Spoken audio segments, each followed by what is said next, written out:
देखो हाइपरकैलेमिया की क्लास में पहले ले चुका हूँ, ये एक इंपॉर्टेंट है पोटेशियम का बहुत ज्यादा बढ़ जाना।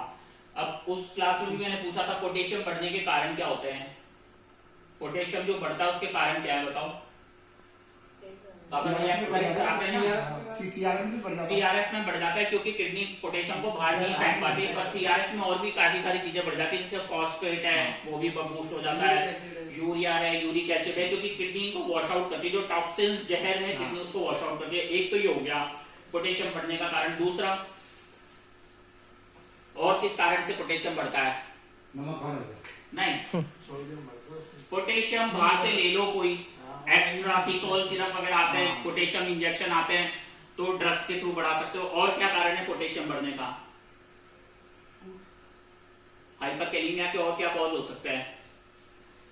जैसे किडनी में तो चलो अपन नेफ्रो के कॉजेज मान लेते हैं कि भाई स्टोन है, किडनी काम नहीं कर रही, ये सारे कॉज है। इन्फेक्शन में भी कई बार बढ़ जाता है, ठीक है ना। इन्फेक्शन में भी अगर किडनी वगैरह प्रॉपर काम नहीं करती है तो पोटेशियम बढ़ जाता है। आर्टिफिशियल मैंने बताया पोटेशियम बूस्ट होता है, ठीक है। कई बार पोस्ट ऑपरेटिव आईवी फ्लूइड्स वगैरह चलते हैं, रिंगर लैक्टेट, रिंगर एसिटेट, कई बार उनसे भी बढ़ता है, ठीक है। क्रिएटिनिन हायर साइड में है, किडनी पुअर फंक्शन है, और भी अदर काफी सारे कॉजेज हैं। अब क्वेश्चन ये है पोटेशियम किसी आदमी का बढ़ गया है, ठीक है, तो अब आप इन्वेस्टिगेशन कौन सी कराओगे? हमने सीरम पोटेशियम देख लिया 7, तो अब आपका फर्स्ट इन्वेस्टिगेशन क्या होगा? अगर आपको इन्वेस्टिगेशन कराना चाहते हो तो कौन सी जांच करोगे? पोटेशियम 7 है तो नॉर्मल तो 3.5 to 4.5, 7 है तो कौन सी इन्वेस्टिगेशन करोगे? पेशेंट सिम्टोमेटिक है, वो तो हो गया ना, उसमें पोटेशियम आएगी, अपने पास क्रिएटिनिन आएगा। देखो इसमें हम करेंगे ईसीजी, ईसीजी करेंगे। ईसीजी में क्या चेंजेस आएगा? पोटेशियम अगर बढ़ा हुआ है, हाइपरकैलेमिया इसको बोलते हैं, तो क्या चेंज आएगा? ईसीजी में क्या देखेंगे? Toll T wave, T wave बढ़ा हुआ आता है, टॉल टी, तो वो ये अर्तिमा में करेक्ट जाता है, कार्डियक अरेस्ट होने का चांस है, पेशेंट की डेथ हो सकती है। तो अगर इस चीज को भी हम अच्छे से ट्रीट करेंगे तो ये सेव हो जाती है जिंदगी, पेशेंट की लाइफ बचा सकते हो। और पोटेशियम कैसे कैसे कम कर सकते हो ये बताओ? पोटेशियम तो सब क्या नेचुरल नमक बिल्कुल बंद करो। नहीं, पोटेशियम कैसे कम करोगे? मेरी क्लास में लिखा है, तो किसी ने नोट्स बनाए थे क्या? देखो कैल्शियम पोटेशियम कम नहीं करता है, पर कैल्शियम ही दोगे पहले। मैंने बताया कैल्शियम ग्लूकोनेट आईवी इन्फ्यूजन क्यों दोगे कैल्शियम? वो आपका अरिथमिया को प्रिवेंट करता है, कार्डियक अरेस्ट को बचाता है कैल्शियम ग्लूकोनेट, पर पोटेशियम को कम नहीं करता। अगर फर्स्ट स्टेप पूछेंगे तो सबसे पहले हमें कैल्शियम ग्लूकोनेट ही देना है।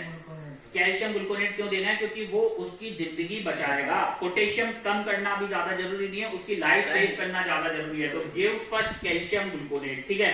अब पोटेशियम कम करेंगे तो क्या क्या तरीके हैं जिससे पोटेशियम कम कर सकते हो? क्या से कम करोगे बोलो? लेजिक से कम हो जाता है, बिल्कुल सही है, लेजिक से कम हो जाता है। पर कुछ दवाइयां आती है स्पाइरेनोलैक्टोन्स, वो पोटेशियम बूस्ट करती हैं। ध्यान रखना पोटेशियम स्पेयरिंग डायूरेटिक्स आते हैं, वो रिस्की होते हैं ना, पोटेशियम स्पेयरिंग डायूरेटिक्स आते हैं तो पोटेशियम बढ़ा देते हैं, वो नहीं देने, सिंपल डायूरेटिक्स दे सकते हैं। और पोटेशियम कैसे कम करोगे? इंसुलिन ड्रिप, जो मैंने बोला था कि भाई इंसुलिन ड्रिप से कीटोएसिडोसिस करेक्ट करते हैं, हाइपोकैलेमिया हो जाता है। तो सबसे जो बेस्ट और फास्ट तरीका होता है ना पोटेशियम कम करने का, वो इंसुलिन ड्रिप होता है। Insulin drip rapidly correct potassium, ठीक है। दूसरी चीज,